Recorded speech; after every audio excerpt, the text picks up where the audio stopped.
Lucas 17, de 3 a 5, que diz assim: Acautelai-vos, se teu irmão pecar contra ti, repreende-o. Se ele se arrepender, perdoa-lhe. Se por 7 vezes no dia pecar contra ti, e 7 vezes vier ter contigo, dizendo: Estou arrependido, perdoa-lhe. Então disseram os apóstolos ao Senhor: Aumenta-nos a fé. Oremos. Pai Santo, é no nome do Senhor Jesus Cristo que entramos em oração na Tua presença santa, mais uma vez. Gratos ao Senhor pelo culto até aqui. E agora, com a Tua palavra aberta, nós rogamos ao Senhor que o Senhor fale conosco através dela. Que o Teu Santo Espírito nos ilumine e que assim seja em cada uma das igrejas que compõem conosco o corpo de Cristo aqui na terra e que estiver também reunida neste momento para adoração ao Senhor, pregação da Tua palavra santa. Que tudo seja para a honra e glória do Senhor, para o bem dos Teus filhos e filhas e para a salvação de perdidos. É a nossa oração com gratidão, no nome do Senhor Jesus Cristo. Amém. Podeis sentar-se. O nosso assunto ainda é sobre Mateus 5, de 21 a 26, o Sermão do Monte. Aquele assunto ali ainda. E a passagem ainda é sobre aquela passagem. Se, ao trazer ao altar a tua oferta, te lembrares que o teu irmão tem alguma coisa contra ti, volta, reconcilia primeiro com seu irmão, vem depois e faz a sua oferta. Eu disse que só é possível cumprir essa ordem e ser aceito pelo rei em comunhão com ele, se houver arrependimento, pedido de perdão e liberação de perdão. Por quê? Porque uma coisa é certa, nós iremos pecar uns contra os outros. Nós somos pecadores. Por mais boa intenção que a gente tenha, sendo salvos, por maior vontade de não querer pecar, nós ainda vamos pecar uns contra os outros. E a única forma de manter a comunhão é desse jeito que eu mencionei, com arrependimento, pedido de perdão e liberação de perdão. E vou falar uma história para vocês. O ano era o ano de 1983, meados ali de setembro. E tinha um jovem jogando bola de manhã, num domingo, e aconteceu de ser acertado por um adversário e simplesmente arrebentou com a perna dele, quebrou a tíbia, rompeu os ligamentos, os meniscos do joelho, acabou, né, com a perna. E aí, esse jovem começou então a fazer tratamento, né, fisioterapia. Era um ano muito difícil para esse tipo de contusão, porque não tinha medicina esportiva desenvolvida como é hoje, só tinha medicina comum. Ou era pelo INPS, né, na época, ou pagar particular. E o INPS, o INSS, o SUS de hoje, não cobria muita coisa. E esse jovem fazia com o maior empenho possível a fisioterapia, todo tipo de tratamento, massagens, vinha massagista na casa dele, fazia tudo isso. E ele nutria uma coisa no coração, ele fazia com muito empenho, mas sabe visando o quê? A recuperação dele, o encontro com esse cara de novo, para se vingar. Para fazer o mesmo com ele, ou pior, né? Num jogo também de futebol contra a pessoa.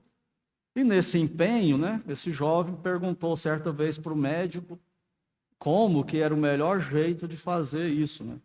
Ele falou: o que você quer fazer, você tem que fazer um curso de ninja. Passava aquele seriado, né, ou ninja. Ele falou, tem que ser um ninja, não um jogador de futebol. E falava assim, deixa isso para lá. E o rapaz não deixava, né? Ficava nutrindo aquilo e era a maior motivação para se recuperar. O tempo passou, quando chegou no ano de 1984, mais precisamente dia 14 de outubro, Deus salvou esse jovem. E aí ele teve um problema muito grande, que era o quê? Perdoar o rapaz que arrebentou com a perna dele. E ele não aceitava essa ideia. Não, eu fui muito prejudicado para o resto da vida, e só isso aí agora, perdoar? Ele nem me pediu perdão, mas você tem que perdoar. Senão você não vai ser um bom crente e vai sofrer muito com isso. E esse jovem dizia, não vou perdoar, e não queria aquela luta interior que vocês não têm noção.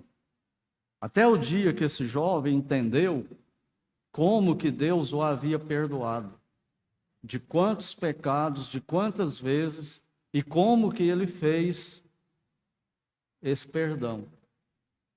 Ele entendeu que Deus decidiu, escolheu perdoar ele. E do mesmo jeito ele teria que fazer com esse rapaz, que tinha arrebentado com a perna dele para o resto da vida, aí, com o problema de joelho. Nunca mais se recuperaria razoavelmente daquele joelho. E ele, então, com muita luta, dizendo não e dizendo sim, dizendo não e dizendo sim, perdoou e tirou o peso das costas dele. Nunca mais jogou contra esse rapaz, ele jogou bola depois, mas nunca mais jogou contra. Esse rapaz nunca procurou para acertar as coisas, pediu perdão, inclusive ele já faleceu. Esse jovem que eu estou falando sou eu. Eu sei do que eu estou falando quando eu falo de pedir perdão e perdoar, que é o único jeito possível de você se livrar. Não tem outra coisa. Ou você leva isso para o túmulo com você, amargo, sofrendo, fazendo outros sofrerem, envenenando todo mundo, aquela tristeza de vida, aquela amargura de vida. E eu a partir dali, eu aprendi mais ou menos a perdoar, porque até ali, perdão não era comigo, não. Falar de perdão comigo para outra pessoa, não. Então eu aprendi ali, e eu sei como que é difícil você falar, vai, não tem problema não, pode ir embora. Eu, nesse perdão, eu perdoei aquele rapaz, mas quem foi liberto foi eu. Não foi eu. Talvez ele nem saiba disso. Nunca mais conversei com ele.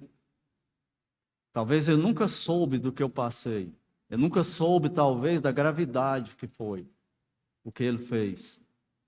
E dizem, né, que foi intencional. Como ele pegou por trás, eu não vi, não sei, não posso dizer. Mas quem viu, fala para mim que foi intencional. E você tem que perdoar. Por quê? Porque Deus me perdoou. Por muito mais gravidade que eu ofendi a Deus, por muito mais mal que eu fiz para Deus, Deus me perdoou. E agora como que eu não posso perdoar? Não sou mais do que Deus. Não sou mais santo. Nós não somos, né, mais santos do que Deus. Então eu destaquei aqui que o salvo pede perdão e perdoa. Essa é a vida do salvo. Ele pede perdão e ele perdoa. Quando ele precisa, quando ele peca contra alguém, e ele reconhece e admite isso, ele vai lá e pede perdão, ele confessa, ele se arrepende, ele fica mal. Quem não é salvo, não. Quem não é salvo sempre está certo. Nunca erra, nunca pede perdão para ninguém. Esse é quem? Quem não é salvo. Está totalmente enganado, né? Redondamente enganado. Mas o salvo pede perdão e o salvo perdoa. Por quê? Eu falei já sobre 2 textos mostrando por que o salvo perdoa e pede perdão. Primeiro, nós vimos em Colossenses que na salvação nós recebemos uma nova natureza, e essa nova natureza é uma natureza capacitadora. Deus nos capacita a confessar, arrepender, pedir perdão e perdoar, por causa dessa nova natureza. E nós fomos também, vimos lá em Colossenses, capacitados a nos suportar. Lembra que fala lá, suportar uns aos outros? Tanto suportar para que o mais fraco e novo convertido se apoie em nós e cresça, quanto suportar mesmo, por causa de pecados, por causa de intriga, por causa de erros que nós vamos cometer uns contra os outros, falhas. E eu tenho que suportar e o outro tem que me suportar. Como resolve? Arrependimento, confissão do pecado, pedir perdão e perdoar. Liberar perdão. E além disso, nós temos que perdoar os irmãos, assim como Deus em Cristo nos perdoou. É o que fala Colossenses. Como Deus em Cristo nos perdoou. Então, tem que ser uma coisa absurdamente espiritual. Totalmente contra a natureza humana. Por isso que se não tiver nova natureza, esquece. Não faz isso. E além do mais, na hora que nós somos salvos e somos perdoados por Cristo, justificados pelo Pai no céu para toda a eternidade, recebemos o Espírito Santo que Cristo coloca habitando em nós. Agora que eu não tenho desculpa mesmo para não fazer isso. Eu estou habilitado, estou capacitado na conversão em Cristo. O segundo texto que nós vimos foi de Mateus 18, de 21 a 35. Como que nós temos que perdoar? Infinitamente. Lembra que Pedro chega e fala, Senhor, até quantas vezes eu devo perdoar meu irmão? Até 7? E o que Cristo fala? Não te digo que até 7, mas 70 vezes 7 vezes no dia. 70 vezes 7? 490 vezes? Exatamente isso. É muito mais do que isso que Deus me perdoa no dia. É muito mais do que isso. E Cristo não está dando um número ali para a gente ficar anotando, né? Quem pecou e quantas vezes. Ele está ensinando que nós temos que ter a habilidade de perdoar. Quando a pessoa chega e pede perdão arrependido, e vimos que ele contou aquela parábola do credor incompassivo. Lembra da história? Ele devia 35 mil talentos e foi perdoado. Quanto que era a dívida? 350 mil quilos de ouro. O ouro quilates na sexta-feira da outra semana, quando foi feita a conta, quanto que era a dívida? De 35 mil talentos, 130 bilhões, 749 milhões e 500 mil reais. Você paga uma dívida dessa? De novo, Cristo não está falando de um número matemático, ele está falando de uma coisa ilimitada, de uma coisa que não tem preço, do mesmo jeito que o Pai nos comprou. Qual o preço que ele pagou? Filho dele. Fomos comprados por bom preço. É um preço infinitamente maior do que esse aqui, que ele pagou para nos salvar, para nos perdoar. E aquele servo que tinha essa dívida encontrou o outro servo que devia para ele 100 denários, quanto que era hoje? Seria hoje 29 reais. E ele não quis pagar e mandou prender. E às vezes é assim que a gente age. E nós vimos então as lições disso aí. Eu creio então que nesses dois textos que nós já vimos aí, outros da Bíblia, né, que vocês bem sabem, não ficou nenhuma dúvida de que para ser súdito de Cristo nós temos que aprender, arrepender, pedir perdão, perdoar.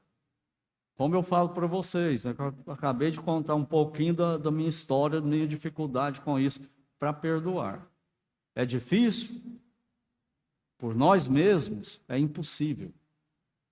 Nós não temos capacidade para fazer isso.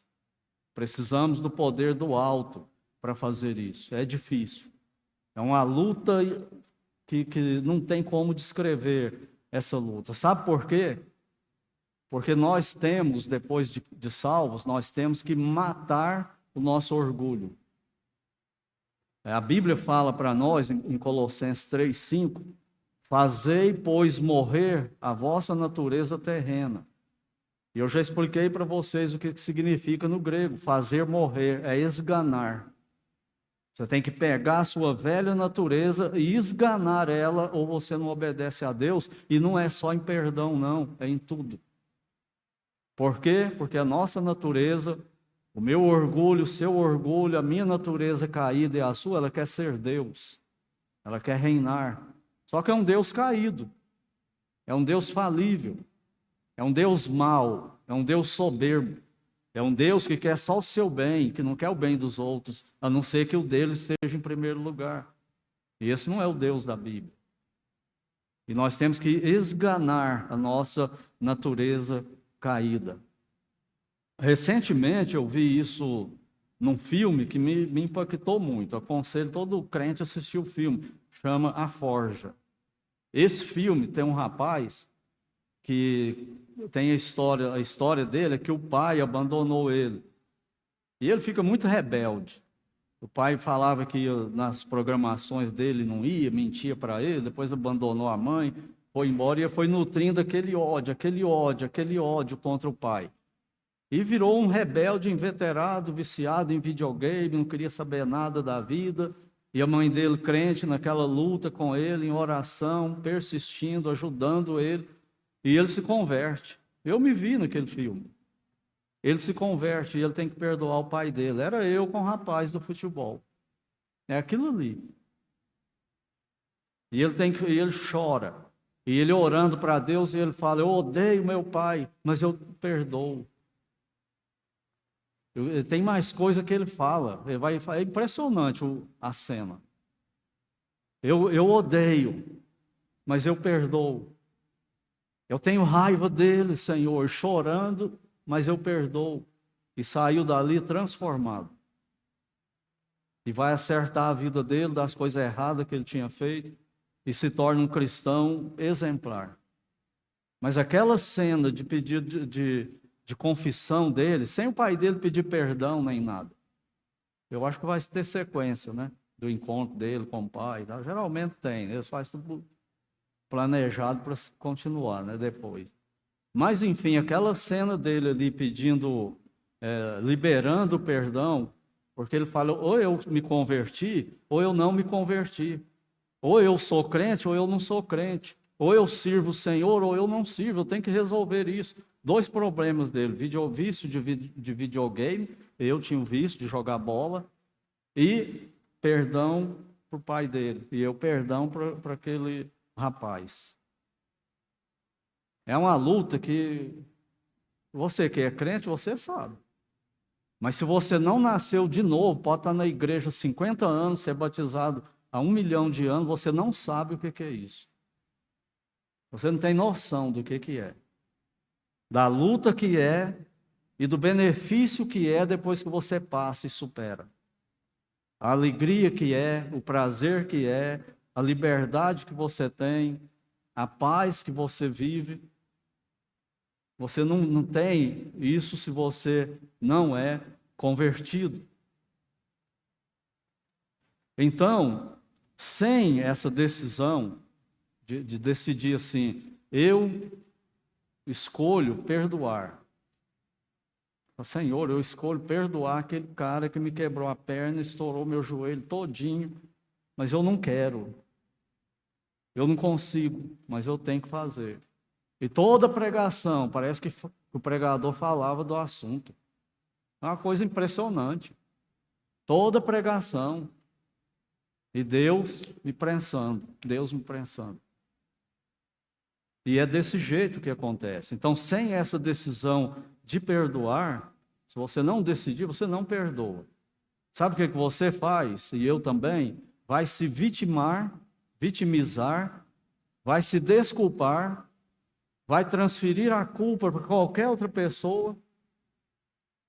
É isso que você vai fazer. Vai ficar curtindo ódio no coração, amargor na alma. É isso que vai acontecer. Vai envenenar outras pessoas com isso. Vai ficar contando para um, contando para outro, tentando jogar todo mundo contra aquele e chamar todo mundo para o seu lado. Eu queria pegar aquele rapaz, quebrar a perna dele, estourar o joelho dele e todo mundo falar: tá certo isso aí. Nossa, agiu certinho, eu faria a mesma coisa. Mas alguém falar: não, isso está errado, você tem que abandonar. E a gente envenena todo mundo. Sofre e faz sofrer. pessoa sofre e faz outros sofrer, muitas vezes outros não tem nada a ver com a coisa. Ele é envolvido também. E o que é pior, ele fica rejeitado por Deus na comunhão íntima de pai e filho. Ele fica rejeitado. Ele pode fazer o que for. Pode dar 1 milhão de dízimo, pode não perder nenhum culto o resto da vida.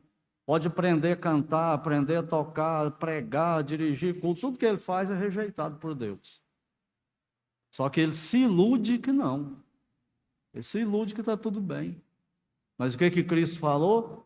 Deixa primeiro a sua oferta, volta e reconcilia com seu irmão. E depois vem. Se ele não quiser, então é problema dele. Eu agora vou ser aceito por Deus. O outro não vai. Perdeu a comunhão. Não perdeu a salvação, mas aquela alegria de pai e filho com Deus, ele perdeu. Então vamos hoje aqui para o nosso terceiro texto, que é esse aqui de Lucas. E no próximo domingo a gente volta para Mateus 5 e segue o Sermão do Monte. A primeira coisa que ele fala aqui, com essa questão de perdoar, quando isso aconteceu, o problema entre dois crentes, o que ele fala? Acautelai-vos. Sabe qual é a palavra aí? Cuidado. Então, olha só como que é. Aconteceu o problema entre um crente e outro.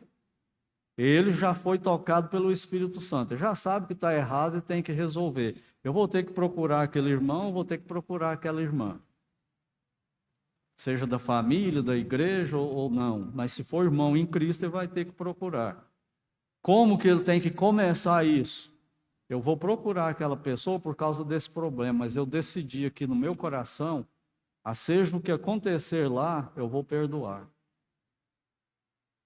Entendeu? Se não, vai dar tudo errado. É igual Deus, quando ele chegou para mim para me salvar. Primeiro, eu tinha que ter decidido me perdoar. Segundo lugar, eu tenho que ir com cuidado. É o que ele está falando aí. Acautelai-vos.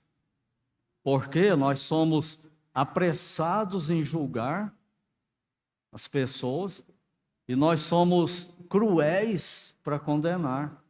E aplicamos a pior pena possível para a pessoa. É assim que nós vamos. Por isso que não dá certo. Por isso que não resolve. Então, eu ajo assim com alguém, e quando for a minha vez que eu cair em pecado e a pessoa vier, como que ele vai vir? O que a Bíblia fala? Com a mesma medida que você medir, você vai ser medido de volta. Plantou, vai colher. Por isso não funciona, não vale a pena. Não dá certo. Então, primeiro, cuidado. Porque nós somos assim. Nós somos capazes de fazer usar uma força muito grande com uma coisa pequena.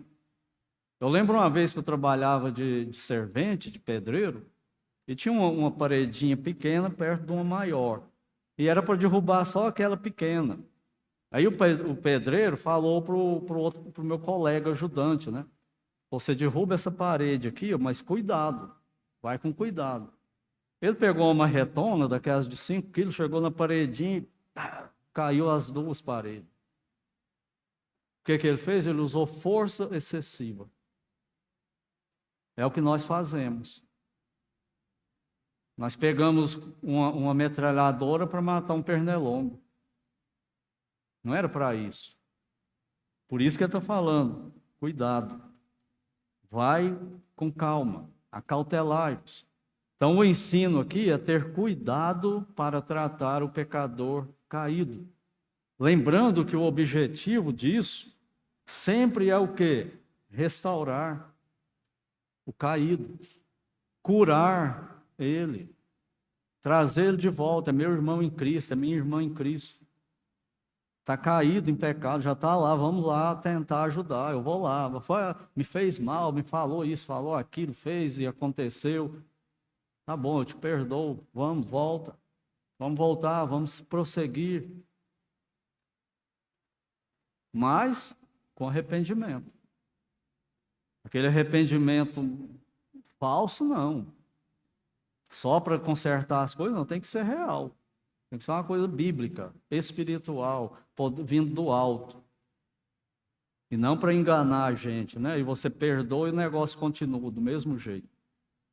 Não mudou nada.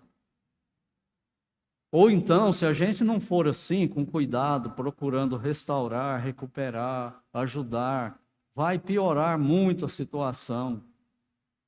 Você pode dividir a sua família agindo assim. Você pode dividir a igreja agindo assim. Você pode destruir tudo. Você pode fazer um mal que você não tem noção. Você pode destruir uma amizade de 50 anos. Desse jeito aqui, agindo errado. Se não for com cuidado, acautelai-vos. Em segundo lugar, e antes, né, do segundo lugar, você tem que estar decidido a perdoar. Cuidado, está decidido a perdoar? Não, então não vai. Vai ficar com a comunhão quebrada. Mas se for, vai piorar. Segundo lugar, ele diz aí, se teu irmão pecar contra ti. Lá em Mateus 5:23, fala assim, ó, se te lembrares que teu irmão tem alguma coisa contra ti, vai. Qual é a ordem? Se lembrou que seu irmão tem alguma coisa contra ti, vai até ele. O outro, aqui, lá em Mateus 5:23, o outro é que tem alguma coisa contra você. Ele que está ofendido. Você lembrou disso, sabe disso? Vai. Mesmo assim, você tem que procurá-lo. Aqui em Lucas 17, não é a mesma coisa que lá. Aqui, você é que foi ofendido. Se teu irmão pecar contra ti, o que você tem que fazer? Primeira coisa é decidir perdoar. Segunda coisa que ele fala aqui, continuando aí, repreende-o. Agora chegou onde eu queria. Repreende-o. Olha só que palavra, eu vou chegar com tudo. Não é o que eu estou falando. Repreende aqui é você chegar com coragem, porque precisa ter coragem para fazer isso, com honestidade, colocar os pingos nos is, dar nome aos pecados, às ofensas. Estou aqui por causa disso, disso, disso e disso. E não abrir mão. E quero te perdoar ou quero pedir perdão? Quero resolver. E se não resolver, vai ter o segundo passo de Mateus 18 e o terceiro. E é só depois do segundo que entra a liderança de igreja. Pecado público, particular, só depois do segundo que entra a liderança. No nosso caso aqui, o que o Estatuto fala? Como que trata pecado? Desse jeito, Mateus 18.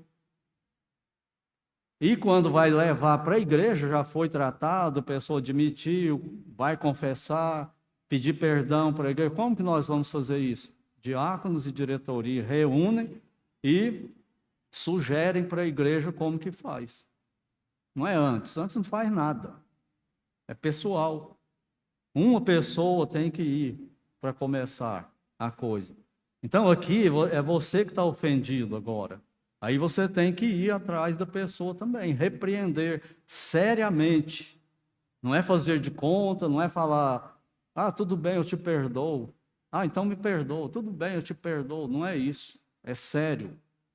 É para tratar aquela coisa, espremer o furúnculo ali, até o último pus, curar ele e nunca mais falar sobre ele. É isso. Não é ficar fazendo de conta, né, que aconteceu e ficar repetindo, trazendo. Não é. Então nós precisamos nos lembrar disso para resolver o problema. Não é para ficar negando a palavra para a pessoa. Está com a comunhão quebrada com Deus. Já viu crente que não fala com outro crente? Pode ter acontecido o que for, mas a hora que se encontrar, boa noite, bom dia, boa tarde, boa noite, até mais. Deus abençoe a sua vida. Não quer conviver? Acha que é perigoso? Quer ter um cuidado? Tem casos que você tem que ter mesmo.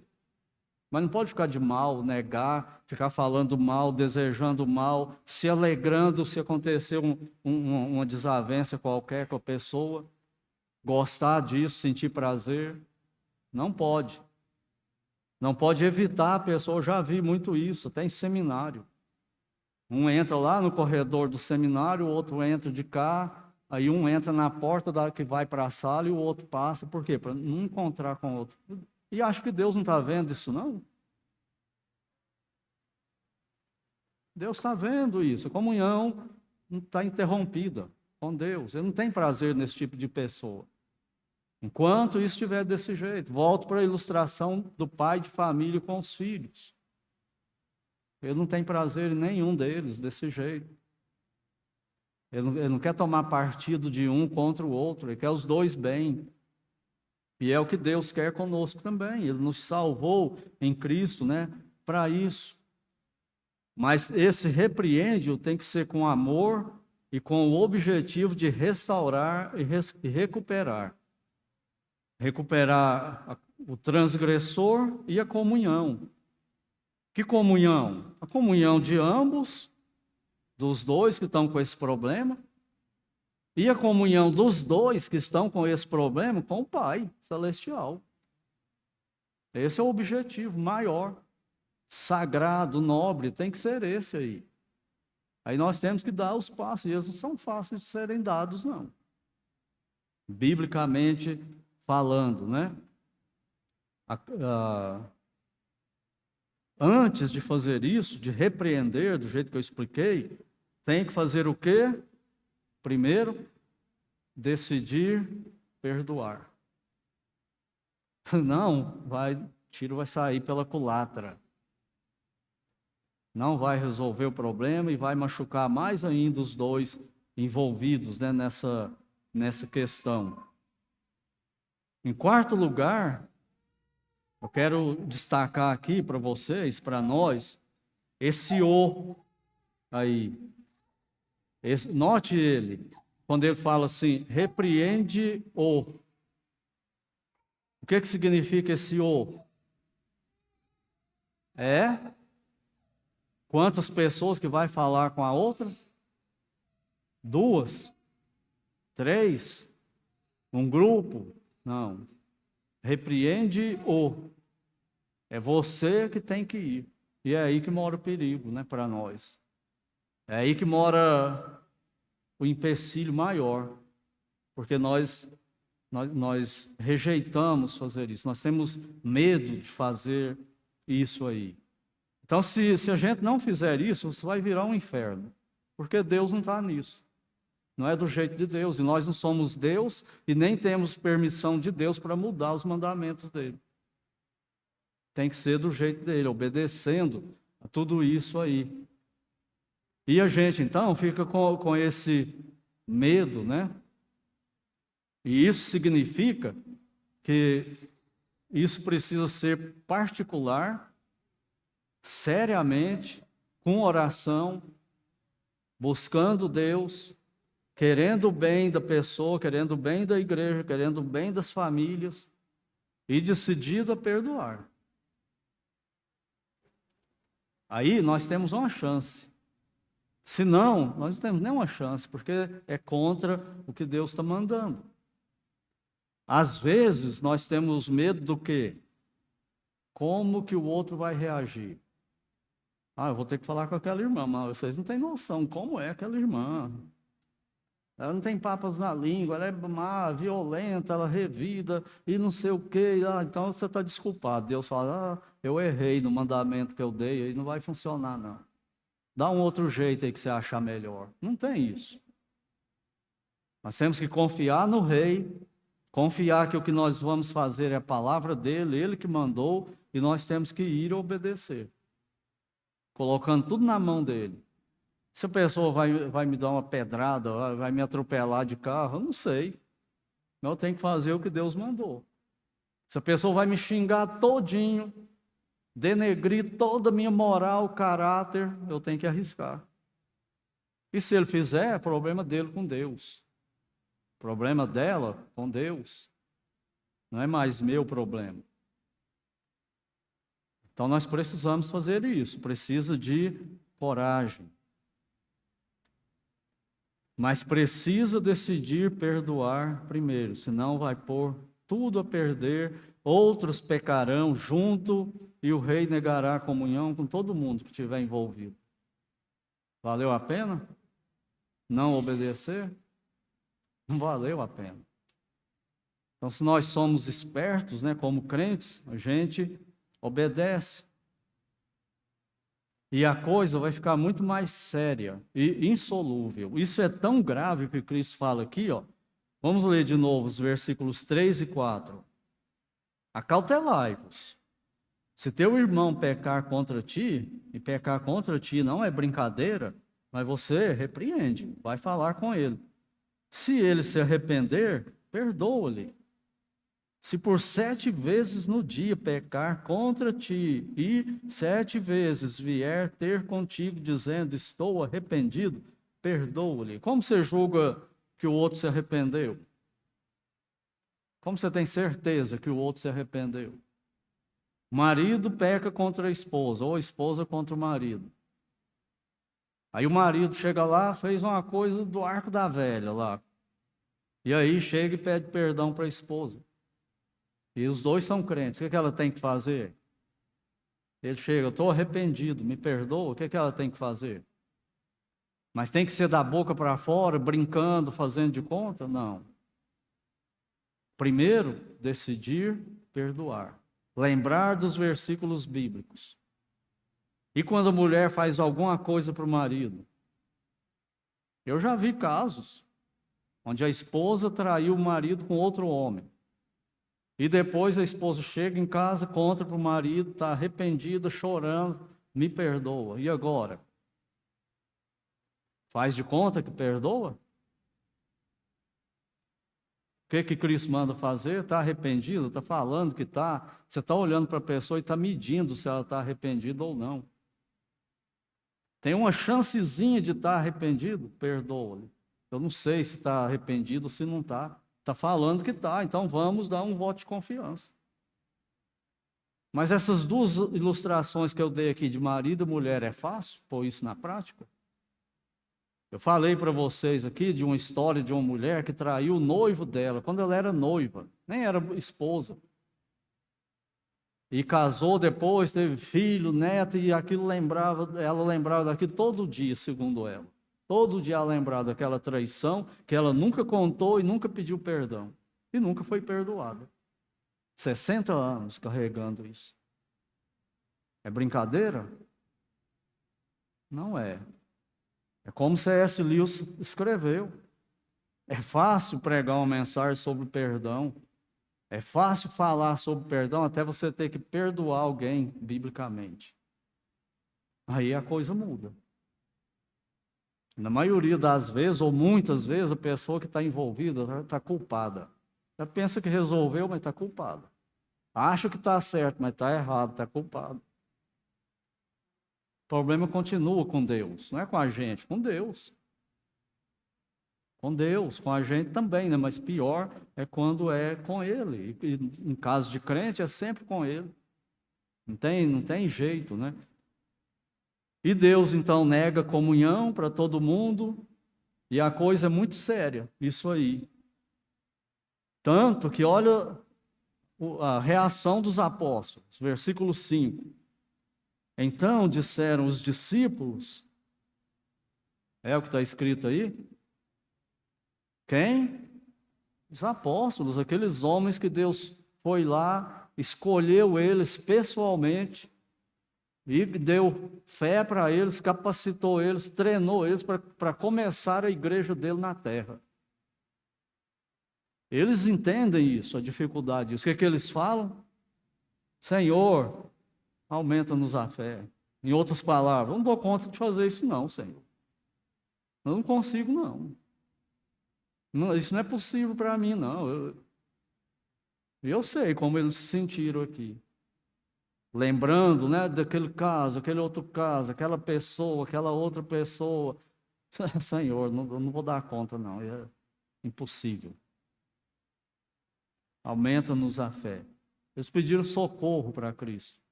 E é o que nós temos que fazer também quando estamos envolvidos nessas questões aí. E o rei, depois que eles pedem isso aqui, Você acha que Cristo fala, tá bom então, eu vou tirar alguns detalhes aqui. Você acha que ele minimiza? Não. Ele não minimiza, ele não facilita as coisas. Olha o que ele fala nos versículos 6 a 10, com mais uma parábola. Respondeu-lhes o Senhor. Qual foi o pedido deles? Aumenta-nos a fé. Olha a resposta do Senhor. Se tiverdes fé como um grão de mostarda, direis a esta amoreira, arranca-te e transplanta-te no mar, e ela vos obedecerá. Tem gente que fica pensando que fé é tamanho. Eu tenho que aumentar a fé, é um tamanho de fé. Não é o tamanho, é a qualidade. Se você não tiver a fé que teve Abraão para acreditar no que Deus fala e manda, o que Deus falou para Abraão? Abraão, sai da sua casa e vai para um lugar onde eu mandar você ir. Ele não perguntou para onde, quanto tempo de viagem, se tinha restaurante no caminho, se tinha água. Ele saiu e foi, ele obedeceu. Fé é obedecer a palavra de Deus. Não é um sentimento assim, não é uma crença, eu tenho fé que esse banco vai levantar e o banco levanta. Eu tenho fé porque Cristo falou que se for do tamanho de um grão de mostarda, então eu vou mudar essa rua aqui para o outro lado. Não é isso que ele está falando. É fé para obedecer a palavra dele. E Abraão faz o que ele manda. Depois ele tem o filho da promessa, o único filho que Deus fez todas as promessas. Aí Deus fala para ele, Abraão, sabe seu filho Isaque, o filho da promessa? Sei, Senhor, sou muito feliz com ele, muito obrigado. Pega ele e mata ele para mim no Monte Moriá e eu vou te mostrar onde que eu quero. Ele perguntou de novo, mas Senhor, e a promessa que o Senhor fez? Como que o Senhor vai prosseguir? Ele perguntou, ele saiu e obedeceu. Nem contou. Já imaginou ele contando isso para Sara? Sara, eu vou pegar o nosso Isaque e vou matar ele. Mas é para Deus. Você ficou doido da cabeça, está caducando. E se ele contasse para as outras pessoas, iam amarrar ele e prender ele. Ele simplesmente foi. E sabe aonde foi que ele foi para onde Deus mandou ele sacrificar Isaque? No Monte Moriá. Onde foi construído o templo. Onde Deus mandou Moisés construir o templo dele. E vocês sabem a história, quando chegou lá, ele não precisou matar Isaque e tal. Por isso que a Bíblia fala, se você não tiver a fé que teve Abraão, você não pode ser salvo. Se você não confiar que a salvação é do jeito que Deus fala, você não pode ser salvo. Se você não tiver a fé que teve Abraão para obedecer os mandamentos de Deus, você não pode andar com ele. Você vai desobedecer. Você vai ser o seu próprio Deus falando que o seu Deus é o Deus da Bíblia. E ele não aceita isso. Entendeu? Mas vamos continuar aqui a parábola. Qual de vós, tendo um servo ocupado na lavoura ou em guardar o gado, lhe dirá quando ele voltar do campo, vem já e põe a mesa. E que antes não lhe diga, prepara-me a ceia, cinge-te e serve-me, enquanto eu como e bebo, depois comerás tu e beberás. Parece uma maldade aqui, né? O servo estava lá cuidando do gado, do rebanho, aí ele chega e ele não fala, agora vai comer. Não, primeiro você prepara a mesa para mim, lava meus pés, depois só que eu comer que você vai comer. É assim que o dono fazia com o servo, não é? Olha o versículo 9.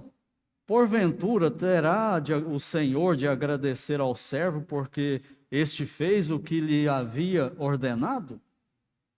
Ele é escravo, o outro é o dono. E o dono fala, vai lá e faz isso. O servo vai, o dono tem que agradecer ele? Não. Não fez nenhum favor para o dono, ele obedeceu. Ele é escravo, é hierarquia aqui.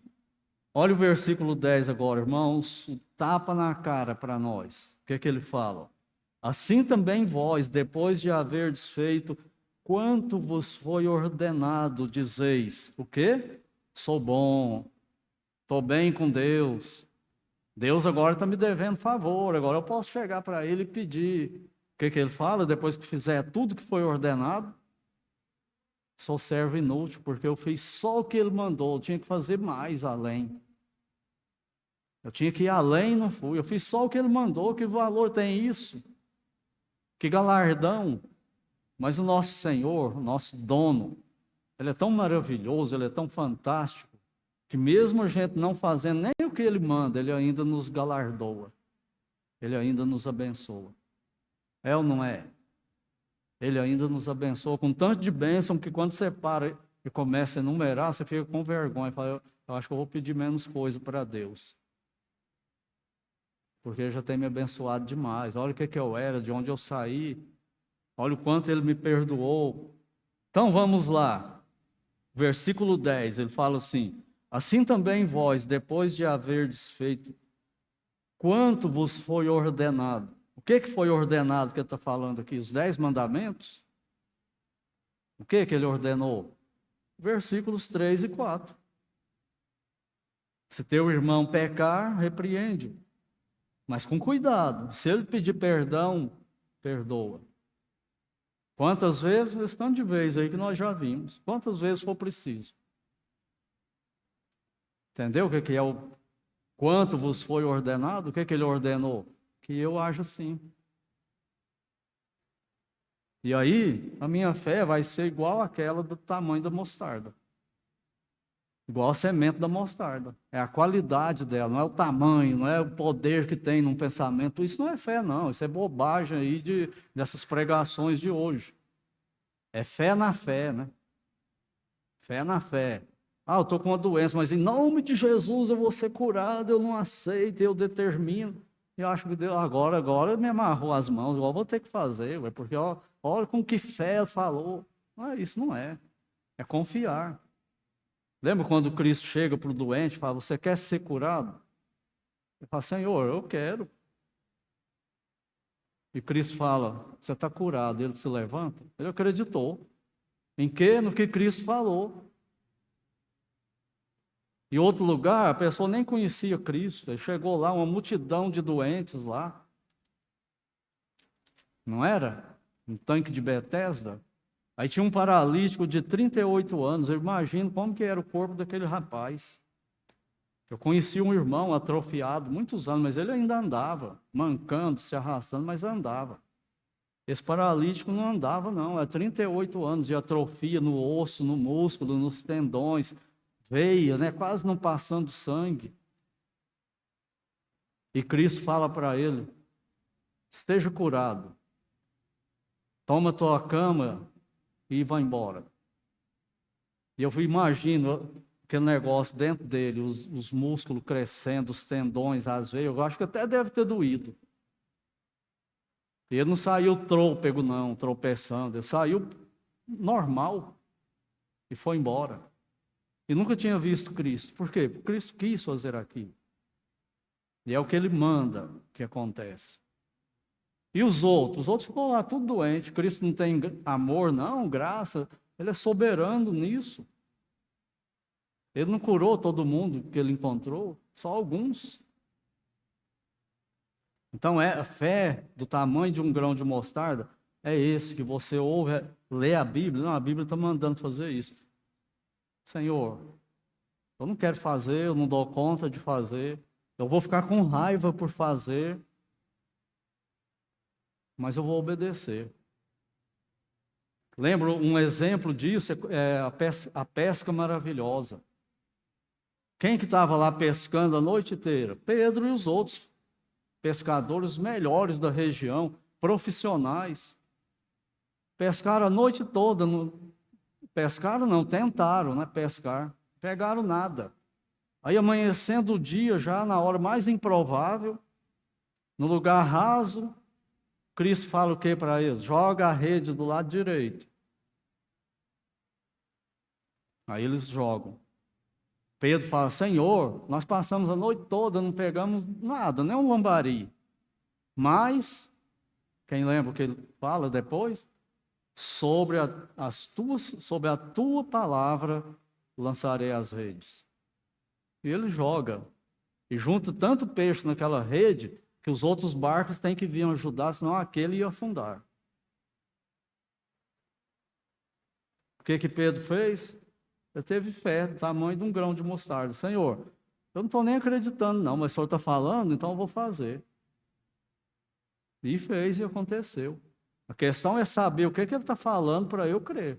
Tem gente que inventa coisa. Se você fizer isso, você vir para a minha igreja, todos os seus problemas vão ser resolvidos, Deus vai te curar. Onde está escrito isso na Bíblia?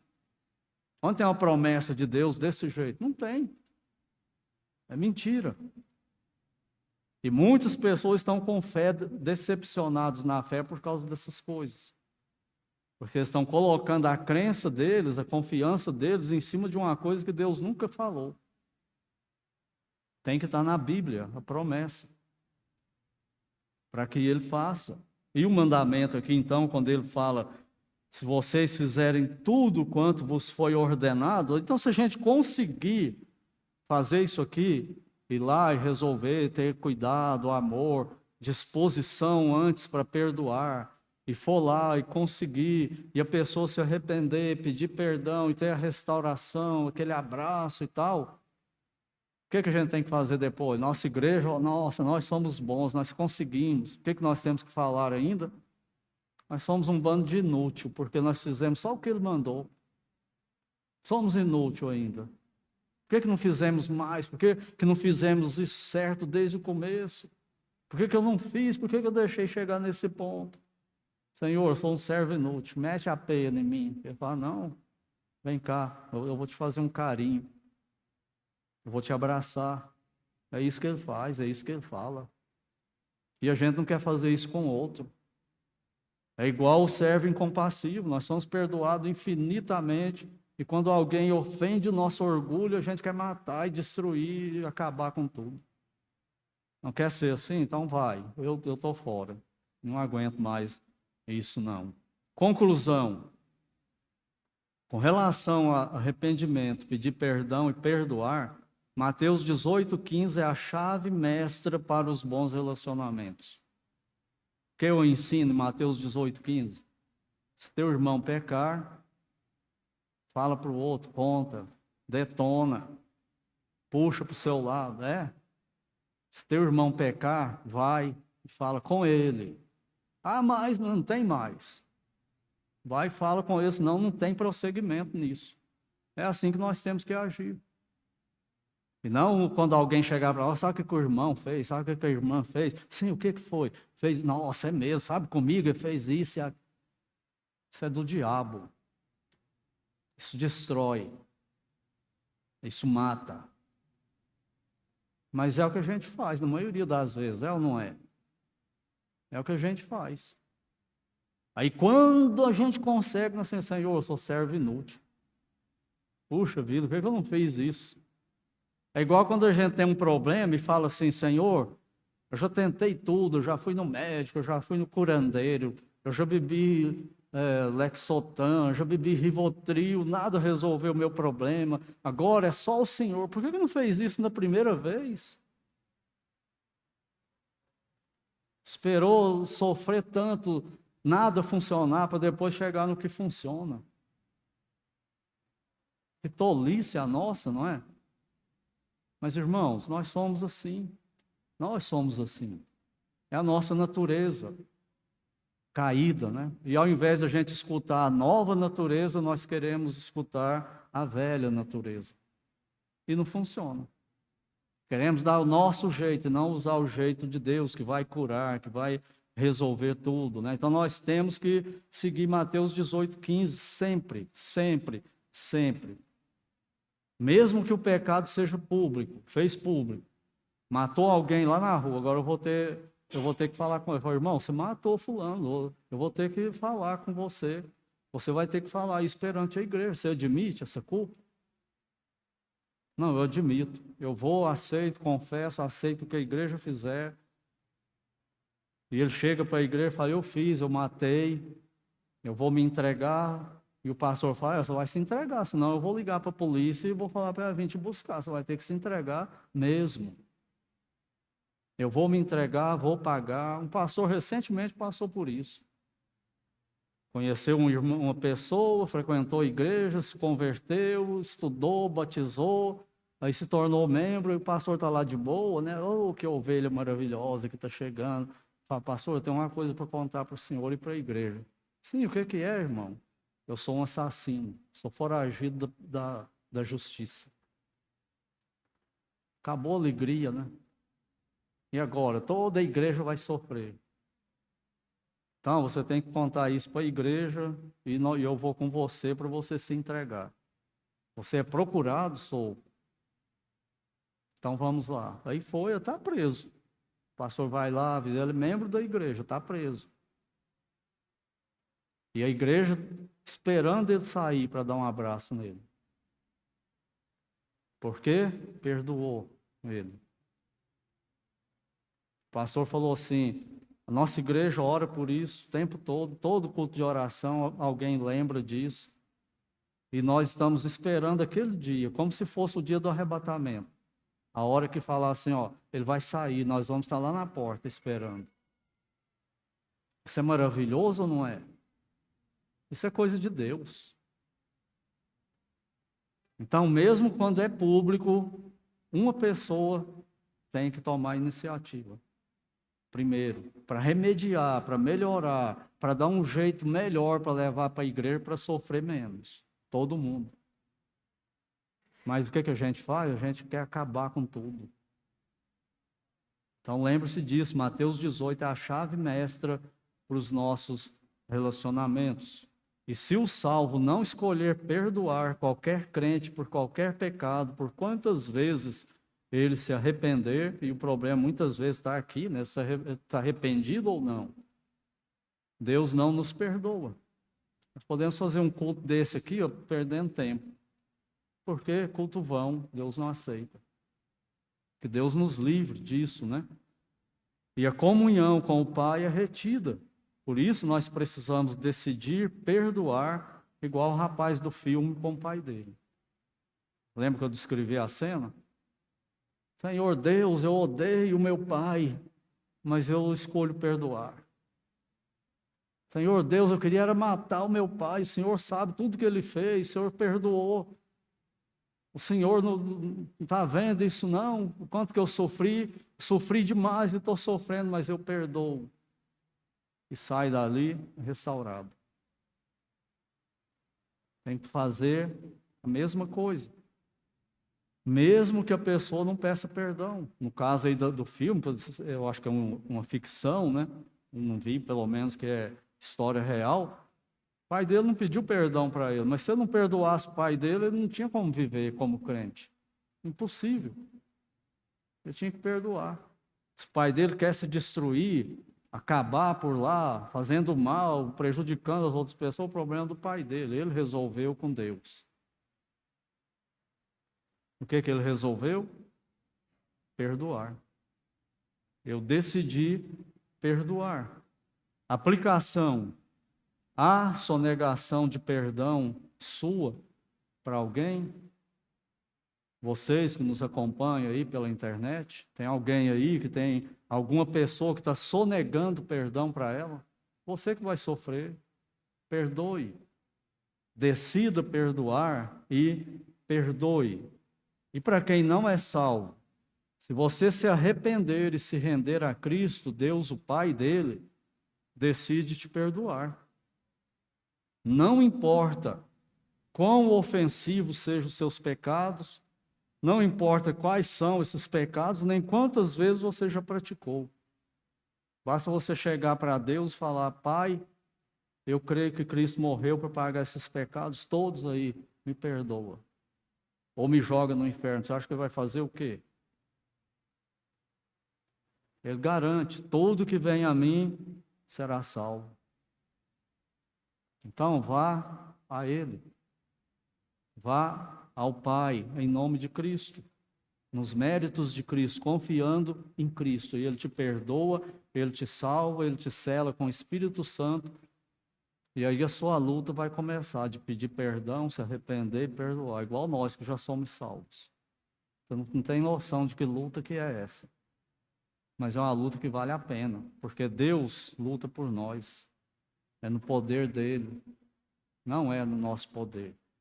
Então, se você tem qualquer treta com alguém, treta é um nome bem popular, não é? Você tem qualquer treta com qualquer irmão ou irmã, perdoa. Desenvenena, desintoxique o coração. Perdoa. Oremos. Pai Santo, no nome de Cristo, nós te louvamos pela tua palavra.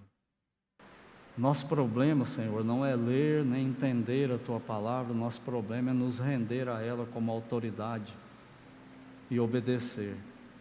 Nos ajuda nisso, Senhor. Falamos como os apóstolos, aumenta-nos a fé. Se há alguém aqui sem Cristo, leve-os a Ele para a salvação, porque Ele mesmo disse que ninguém pode ir a Ele se pelo Senhor não for concedido. Conceda isso para todos esses que não o têm ainda. E nos leve de volta nesse espírito, corações amolecidos, prontos para perdoar e receber perdão também, pedir perdão.